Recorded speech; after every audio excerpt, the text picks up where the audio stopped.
नमस्कार मित्रों। कल मैंने आपको संत थॉमस एक्विनास बताया था। थोड़ी सी एक मिस्टेक हो गई थी। वो कल थॉमस हॉब्स के बारे में हम लोग पढ़ रहे थे, तो बार बार थॉमस और थॉमस में अंतर नहीं हो पाया और मैं थॉमस एक्विनास को टॉमस एक्विनास बोल बैठा। लेकिन कोई बात नहीं, एक्विनास है। आज मैं आपको मध्ययुगीन राजनीतिक चिंतन का एक तरीके से कह ले अंतिम विचारक, या कह सकते हैं कि राजनीतिक दृष्टिकोण से समृद्ध अंतिम विचारक मार्सिलो ऑफ पडुआ के बारे में बताने वाला हूं, जो स्नातक, परास्नातक और विभिन्न कॉम्पिटिटिव एग्जाम के लिए इंपॉर्टेंट है। एक रिक्वेस्ट आपसे करूंगा कि इस वीडियो को सब्सक्राइब कीजिए, लाइक कीजिए और अधिक से अधिक शेयर कीजिए ताकि अन्य विद्यार्थियों तक किए जा सके। चलिए शुरू करते हैं हम मार्सिलो ऑफ पडुआ। जैसा कि आप देख सकते हैं, मैंने लिखा भी है यहाँ मार्सिलो ऑफ पडुआ, जिनका जन्म 1270 में इटली के पडुआ नगर में हुआ था। इसीलिए इन्हें पडुआ का मार्सिलियो या मार्सिलो ऑफ पडुआ कहते हैं। इटली में एक नगर था पडुआ, वहीं इनका जन्म हुआ था 1270 में। मार्सिलियो ठीक ठाक परिवार के थे। उनके परिवार ने उन्हें कला, चिकित्सा शास्त्र और विधि तीनों की शिक्षा दी। बाद में उन्हें 1313 में डॉक्टर की उपाधि भी मिली, लेकिन उनकी कोई रुचि नहीं थी। पेरिस विश्वविद्यालय में उन्हें रेक्टर पद पर भी नियुक्त किया गया, लेकिन उनके उग्र विचारधारा की वजह से उन्हें बहुत सारी समस्याओं का सामना करना पड़ा। उन्हें मिलान का आर्क बिशप भी बनाया जा रहा था, लेकिन उनकी रुचि उसमें नहीं थी, इसलिए उन्होंने इस पद को ठुकरा दिया। मार्सिलियो एविग्नॉन का चर्च या पोप का मुख्यालय जो फ्रांस में स्थित था, वहां मार्सिलियो ने यात्रा की और पोप तंत्र के भ्रष्टाचार को देखा और उसी समय निर्णय लिया कि वास्तव में धर्म की सत्ता पर राज्य की सत्ता का सर्वोपरि या सर्वोच्च होना अत्यंत आवश्यक है। अगर हम मार्सिलियो की बात करें तो मार्सिलियो राज्य सत्ता की सर्वोच्चता के प्रबल समर्थक थे। उसके पीछे कारण था, अभी मैं उनके राजनीतिक चिंतन के ऊपर पड़ने वाले प्रभावों को बताऊंगा, उनकी उस परिस्थितियों को बताऊंगा, तो आपको यह लग जाएगा कि निश्चित रूप से वह राज्य सत्ता के समर्थक थे। अगर उनकी पुस्तकों की बात करें तो दो पुस्तकें आती हैं। पहला जो सबसे महत्वपूर्ण पुस्तक है, डिफेंसर पेसिस, शांति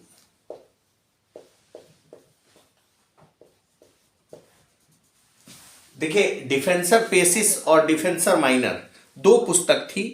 ये जो डिफेंसर पेसिस है, इसी की संक्षिप्तीकरण बाद में इन्होंने किया डिफेंसर माइनर के रूप में। इस डिफेंसर पेसिस को ही महत्वपूर्ण पुस्तक कहेंगे, शांति की सुरक्षा हिंदी में इसे कहेंगे। और बाकी जो डिफेंसर माइनर है, इसी पुस्तक का संक्षिप्तीकरण है। डिफेंसर माइनर इसी पुस्तक का संक्षिप्तीकरण, महत्वपूर्ण ये पुस्तक थी। ये दो पुस्तकें उनकी बड़ी महत्वपूर्ण थी। जब उन्होंने यह पुस्तक लिखी डिफेंसर पेसिस, उस समय चर्च के पोप ने इस पुस्तक को धर्म विरुद्ध घोषित कर दिया और इस पर बैन लगा दिए और मार्सिलियो को भी धर्म से बहिष्कृत कर दिया। मार्सिलियो को लगा कि कहीं ऐसा ना हो कि पोप के कोप का भाजन बनना पड़े, तो मार्सिलियो वहां से भाग लिए और बवेरिया के शासक लुइस के दरबार में जीवन पर्यंत उनका दरबारी बन के रहे। कहा जाता है कि मार्सिलियो एक वकील, एक सैनिक और एक राजनीतिज्ञ के रूप में जीवन पर्यंत अपनी भूमिका निभाई और अंततः बवेरिया में ही 1342 में उनकी मृत्यु हो गई। अब मित्रों चर्चा, ये तो उनका संक्षिप्त छोटा सा जीवन परिचय था। अब हम चर्चा करेंगे कि वास्तव में कौन सी ऐसी परिस्थितियां थीं जिन परिस्थितियों में मार्सिलियो ने अपने विचार प्रस्तुत किए, या यूं कह लें उनके ऊपर प्रभाव। तो अगर आप देखेंगे तो मध्ययुगीन राजनीतिक चिंतन 5वीं शताब्दी से 15वीं शताब्दी तक के 1000 वर्षों का चिंतन है, जिसमें धर्म महत्वपूर्ण था, धर्म का चिंतन ही महत्वपूर्ण था, धर्म हावी था। बाद में बहुत सारे विचारकों ने इसे धार्मिक चिंतन का युग या अंधकार का युग भी कहा। इस युग में सबसे महत्वपूर्ण चीज थी क्लैश थे, संघर्ष थे धर्म की सत्ता और राज्य की सत्ता के बीच में, कि धर्म की सत्ता सर्वोपरि है या राज्य की सत्ता। झगड़े तो हर काल में होते हैं, हर समय होते हैं, लेकिन इस काल का झगड़ा ही विचित्र था। धर्म कहता था कि मेरी सत्ता सर्वोपरि है, राज्य कहता था मेरी सत्ता सर्वोपरि। इस समय, इस काल में शुरुआती समय में धर्म ने अपनी सत्ता को काबिज करने में सफलता प्राप्त की। सेंट अगस्टाइन और तमाम सारे ऐसे विचारक आए जिन्होंने तमाम तर्क के माध्यम से जनता के मन में यह विचारधारा प्रस्तुत की और धर्म को सर्वोपरि बनाया। लेकिन 10वीं शताब्दी के बाद परिस्थितियां बदलने लगी, और उन बदलती परिस्थितियों में जहां यूनानी चिंतन का प्रभाव बढ़ा, विवेकवाद का प्रभाव बढ़ा, उन परिस्थितियों में धर्म की सत्ता के ऊपर राज्य की सत्ता सर्वोपरि होने लगी। यह उस समय की परिस्थितियां थी। मार्सिलियो के ऊपर अगर प्रभाव देखें तो मार्सिलियो के ऊपर कुल 3 प्रभाव देखने को मिलते हैं। पहला प्रभाव उस समय की इटालियन राज्यों की व्याप्त फूट। मैंने अभी बताया कि एविग्नॉन के चर्च पोप के मुख्यालय में जा चुके थे, वहां पोप तंत्र के भ्रष्टाचार को देखा था कि कैसे जनता द्वारा लिए गए धर्म के नाम पर कर को, पैसे को, संपत्ति को कैसे वहां के लोग उड़ा रहे हैं, कैसे भ्रष्टाचार व्याप्त है। उससे उसके मन में बड़ी घृणा उत्पन्न हुई और उसने उस पोप तंत्र को समाप्त करने का, उस पोप तंत्र के भ्रष्टाचार को समाप्त करने का निर्णय लिया। और उसका प्रबल मानना था कि, उसकी प्रबल विचारधारा थी कि जो इटालियन राज्यों के बीच व्याप्त फूट है, इटली की जो दुर्दशा है, उसके पीछे एकमात्र व्यक्ति उत्तरदायी है, वह है पोप या पोप तंत्र। तो उसके विचारों पर इस इटालियन राज्यों के फूट के लिए उत्तरदायी पोप तंत्र का ज्यादा प्रभाव था। इसीलिए उसने राज सत्ता की सर्वोच्चता की बात की, धर्म सत्ता की सर्वोच्चता की बात नहीं की। दूसरा प्रभाव उसके ऊपर अरस्तु का था। अरस्तु के विवेकशील, तर्कशील चिंतन, उसके दर्शन का प्रभाव था। आगे जब आप उनके राजनीतिक विचार देखेंगे तो आप अरस्तु के विचार को देखेंगे। तीसरा प्रभाव उनके ऊपर एवरोवाद एक विचारधारा थी जो प्रकृतिवाद और बुद्धिवाद से प्रभावित थी। इस एवरोवाद की प्रकृतिवाद और बुद्धिवाद से भी मार्सिलियो ऑफ पादुआ बहुत प्रभावित था। ये 3 प्रभाव उसके ऊपर पड़े और इन्हीं तीनों प्रभाव के आलोक में उसने अपने राजनीतिक विचार प्रस्तुत किए।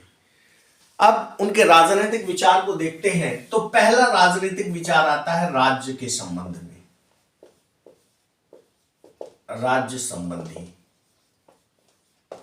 अब यहां शुरू करते हैं कि राज्य की उत्पत्ति के संबंध में मार्सिलियो क्या सोचता है।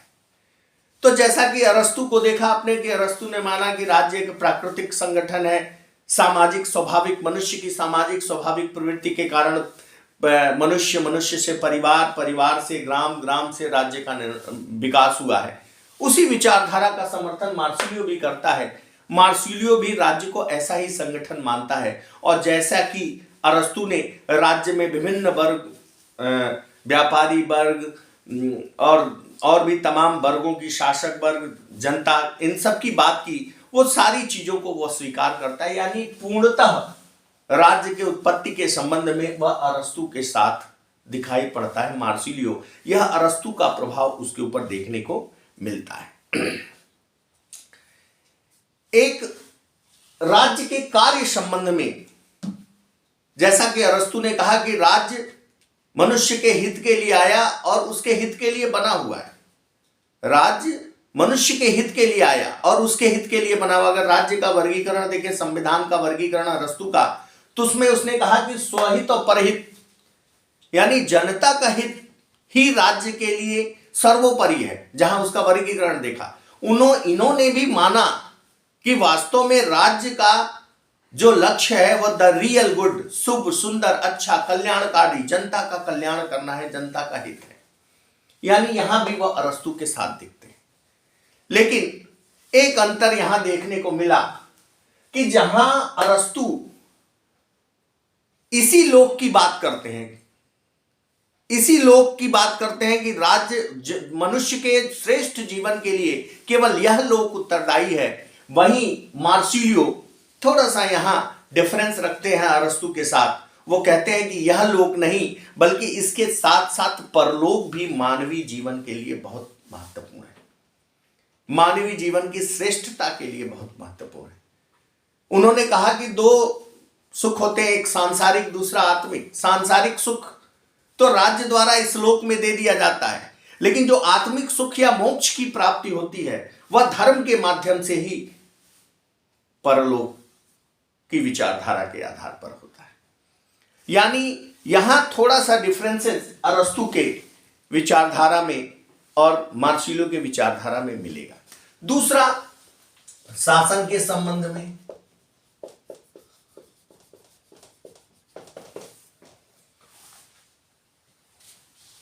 अब अगर आप देखें तो अरस्तु ने शासन का वर्गीकरण किया, 3 शुद्ध 3 अशुद्ध रूप बताए, और उन्होंने सर्वश्रेष्ठ शासन व्यवस्था पॉलिटी यानी संवैधानिक तंत्र को बताया। उनके दृष्टिकोण में वो ज्यादा अच्छा था। लेकिन मार्सिलियो का यहां मानना अलग था। मार्सिलियो का मानना था कि बदलती परिस्थितियों में व्यवस्थाएं भी बदलती हैं। किसी परिस्थिति में कोई व्यवस्था अच्छी होती, किसी परिस्थिति में कोई व्यवस्था अच्छी होती। जबकि अरस्तु ने पॉलिटी को ही सर्वश्रेष्ठ शासन व्यवस्था माना। मार्सिलियो ने शासन के 2 अंगों की बात की, एक कार्यपालिका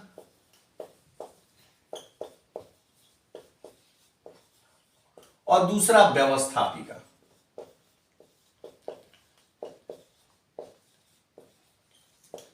ये 2 अंग बताए मार्सिलियो ने।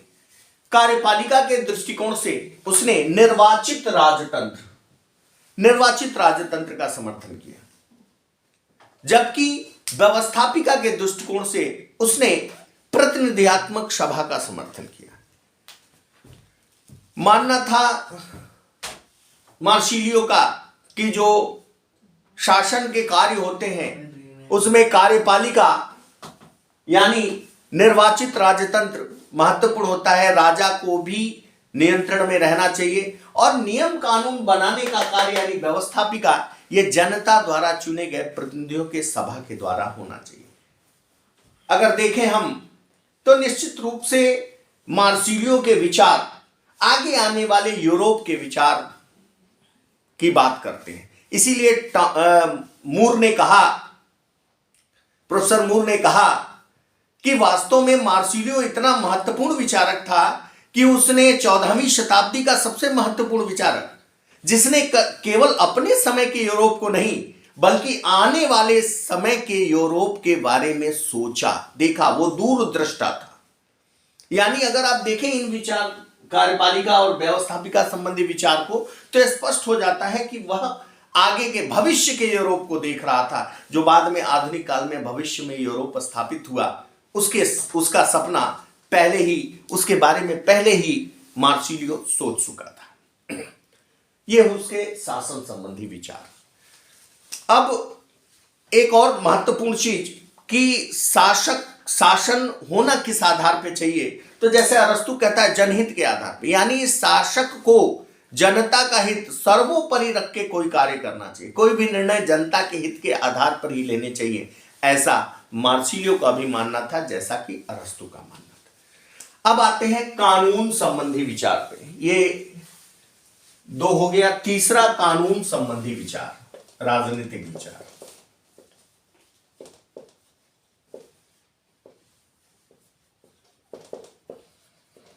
कानून संबंधी विचार। मध्य युग की विचारधारा से अलग कानून की परिभाषा मार्सिलियो ने दी। उन्होंने कहा, ध्यान से सुनिएगा, यह अक्सर कंपटीशन के एग्जाम में पूछता है। मार्सिलियो ने कहा कि कानून विधायक का बल प्रवृत्ति आदेश है। कानून विधायक का बल प्रवृत्ति आदेश है जिसका परिपालन न्यायालयों द्वारा कराया जाता है। अब विधायक बने ये व्यवस्थापिका जनप्रतिनिधित्वात्मक संस्था, यानी उन्होंने मध्ययुगीन राजनीतिक चिंतन के विचारधारा के अगेंस्ट कानून की परिभाषा दे दी। और अगर आप देखें इस कानून की परिभाषा से तो कहीं ना कहीं वो जो मध्ययुगीन राजनीतिक चिंतन में धर्म की सत्ता की श्रेष्ठता थी, उस श्रेष्ठता के विपरीत अगेंस्ट इन्होंने राज सत्ता की सर्वोच्चता स्थापित करने का प्रयास इस कानून की परिभाषा में किया। उन्होंने बताया कि ये कानून दो प्रकार के होते हैं, एक दैवीय कानून और दूसरा मानवीय कानून। दो प्रकार के कानून की चर्चा उन्होंने की। ये जो दैवी कानून है, इसको कहा उन्होंने ये ईश्वर का आदेश है, ईश्वरी इच्छा है, इसमें कोई गुंजाइश नहीं है। लेकिन ये जो मानवीय कानून है, यह विधायकों यानी जनप्रतिनिधित्वात्मक संस्था द्वारा जनहित में बनाए गए कानून है। या यूं कह सकते हैं कि मानवीय कानून नागरिकों के संपूर्ण समुदाय या उनके कुछ प्रबुद्ध वर्ग के लोगों का आदेश है। वही कानून कहा कि उनके प्रभुत्व वर्ग के लोगों का आदेश है, यह मानवीय कानून है। अब इन मानवीय कानून और दैवी कानून में अंतर कहा कि उन्होंने कि दो तरीके से कर सकते हैं इसमें भेद, इसके उल्लंघन पर दंड के आधार पर। देखिए बड़ा महत्वपूर्ण है मार्सिलियो, कैसे वह राजसत्ता की सर्वश्रेष्ठता स्थापित कर रहा है। उन्होंने कहा कि ये जो दैवी कानून है, इसका उल्लंघन करने पर ईश्वरीय सत्ता मृत्यु के बाद आपको दंड देती है। अगर आपने इस दैवी कानून का उल्लंघन किया, ईश्वर के आदेश का उल्लंघन किया, तो आपके मृत्यु के बाद ईश्वर मृत्यु के बाद आपको दंड देगा।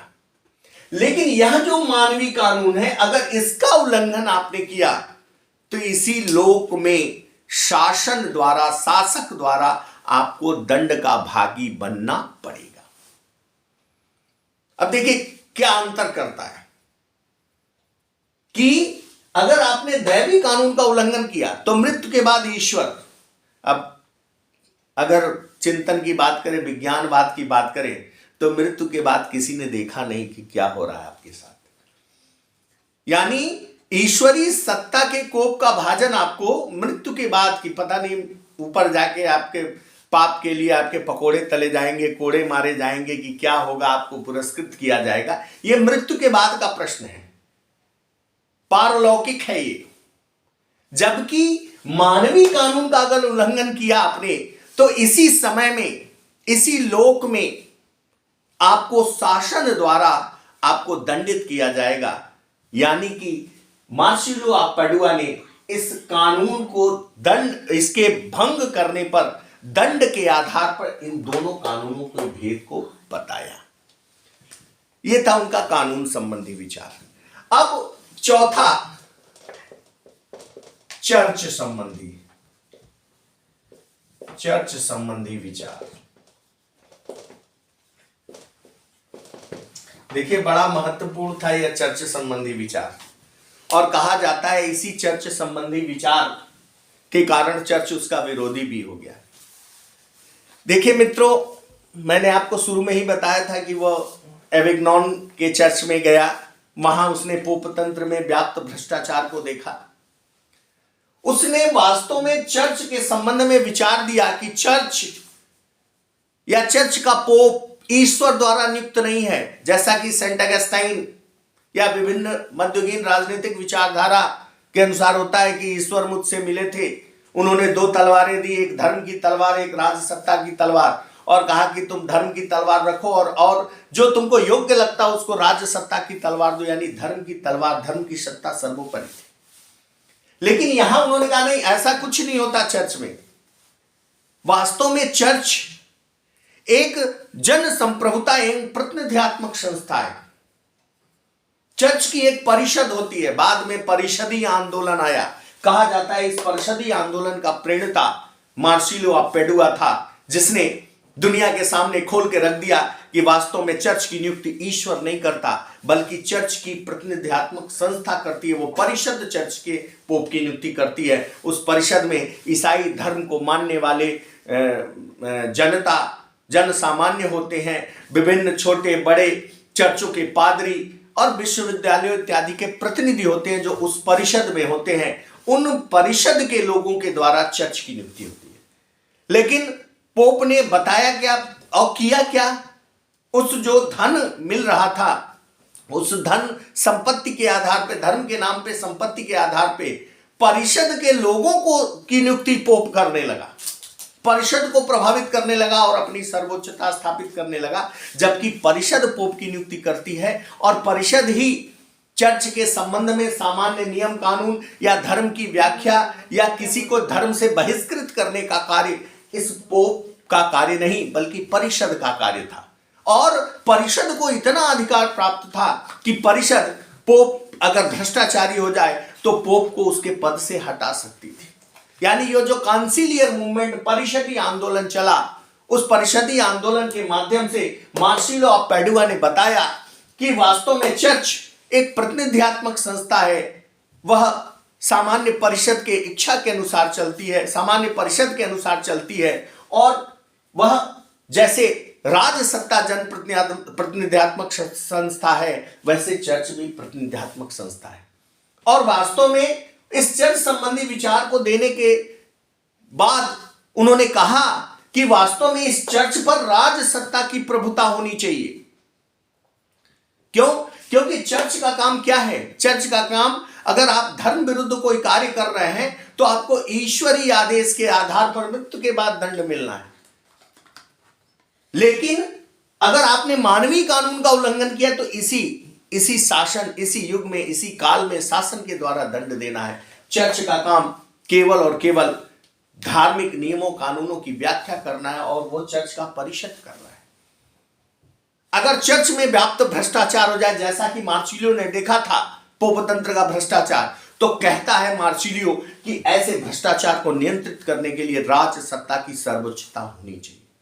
अगर लब्बो आप पूरा मिलाकर देखें तो मार्सिलियो एक ऐसा विचारक था जिसने इस धर्म की सत्ता की सर्वोच्चता को समाप्त करते हुए धर्म की सत्ता पर राज्य की सत्ता की सर्वोच्चता की स्थापना की। इसीलिए मैंने कहा कि वास्तव में मार्सिलियो के जो भी विचार थे वो अपने ही युग के लिए नहीं थे, आने वाले यूरोप के लिए थे। आधुनिक समय आ रहा था, बल्कि यूं कहें कि भले ही हम आधुनिक युग का जनक मार्सिलियो के बाद आप पढ़ेंगे मैकियावेली को, निकोलो मैकियावेली, जिसे आधुनिक युग का जनक कहते हैं, आधुनिक राजनीतिक चिंतन का जनक कहते हैं। भले ही जनक उन्हें कहें, लेकिन दरवाजा खटखटाया मार्सिलियो ने, चौखट पे खड़ा था मार्सिलियो ने वो सारे विचार व्यक्त किए जो विचार आधुनिक युग से मेल खाते हैं। इसीलिए प्रोफेसर मूर का यह कथन बहुत महत्वपूर्ण है कि मार्सिलियो 14वीं शताब्दी का वह महान विचारक था जिसने अपने ही समय के यूरोप को नहीं, बल्कि आने वाले समय के यूरोप को भी देखा। मित्रों, ये मार्सिलियो ऑफ पेडुआ के संक्षिप्त राजनीतिक विचार थे जिनको आपने देखा। इसमें तमाम चीजें महत्वपूर्ण हैं जो कंपटीशन के दृष्टिकोण से महत्वपूर्ण है, जैसे उनकी पुस्तक डिफेंसर पेसिस, डिफेंसर माइनर, राज्य सत्ता का समर्थन, राज्य के संबंध में उनके विचार, कानून के संबंध में विचार। आपने एक्विनास को देखा तो उन्होंने 4 कानून बताए, इन्होंने 2 ही कानून बताए। कौन से 2 कानून? दैवी कानून और मानवीय कानून। ये तमाम चीजें हैं जो महत्वपूर्ण है, इनको कंपटीशन के दृष्टिकोण से देखिएगा। और मित्रों, अब आगे मैं और भी तमाम राजनीतिक विचारक और मन में विचार है, बहुत सारे विद्यार्थी कह भी रहे हैं कि कुछ कॉम्पिटिटिव एग्जाम है कि संविधान के बारे में भी, इंडियन कॉन्स्टिट्यूशन के बारे में भी कुछ वीडियो मैं आपके लिए लाऊं, तो मैं प्रयास करता हूं कि आगे आने वाले समय में मैं आपके लिए संविधान के लिए कुछ महत्वपूर्ण तथ्य और वीडियो लेकर आऊँगा। इसी के साथ मैं आपसे आज विदा लेता हूं। नमस्कार मित्रों, चैनल को सब्सक्राइब, लाइक और शेयर जरूर कीजिएगा। धन्यवाद।